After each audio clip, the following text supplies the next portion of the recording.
আসসালামু আলাইকুম, আমি আইবি। ভ্রমণ করতে কার না ভালো লাগে? স্বপ্নটা যত সুন্দর, ভিসা প্রসেসিং কিন্তু ততই দুশ্চিন্তার বিষয়। আজকে আমি আপনাদেরকে দেখাবো কিভাবে আপনার ভিসা প্রসেসিং আবেদনটা সহজ করা যায়।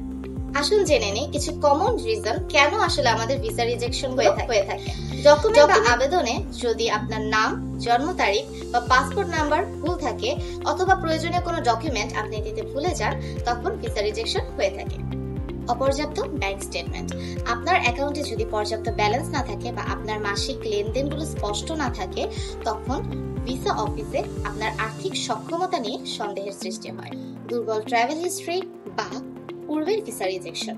আপনার যদি আগের ভ্রমণ ইতিহাস কম হয়ে থাকে অথবা আপনার যদি পূর্বে কোনো কারণে ভিসা রিজেক্ট হয়ে থাকে, তাহলে আপনার বর্তমান ভিসা রিজেকশন হওয়ার সম্ভাবনাও কিন্তু বেড়ে যায়। ইন্টারভিউতে যদি আপনি কোনোভাবে কোনো অস্বচ্ছ উত্তর দিয়ে থাকেন বা কোনো উত্তর প্রকাশে দ্বিধাবোধ করেন, তাহলে ভিসা অফিসারের মনে সন্দেহ জোগাতে পারে, যা আপনার ভিসা রিজেকশনের সম্ভাবনাকে বাড়িয়ে দিবে।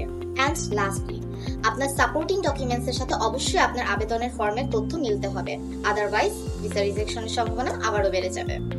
এই ভুলগুলো যদি আপনি কোনোভাবে এড়িয়ে চলতে পারেন, তাহলে কিন্তু আপনার ভিসা রিজেক্ট হওয়ার সম্ভাবনা আর থাকবে না। আপনার ভ্রমণ হবে সুন্দর। মনে রাখবেন, সঠিক প্রস্তুতি হচ্ছে মূল চাবিকাঠি।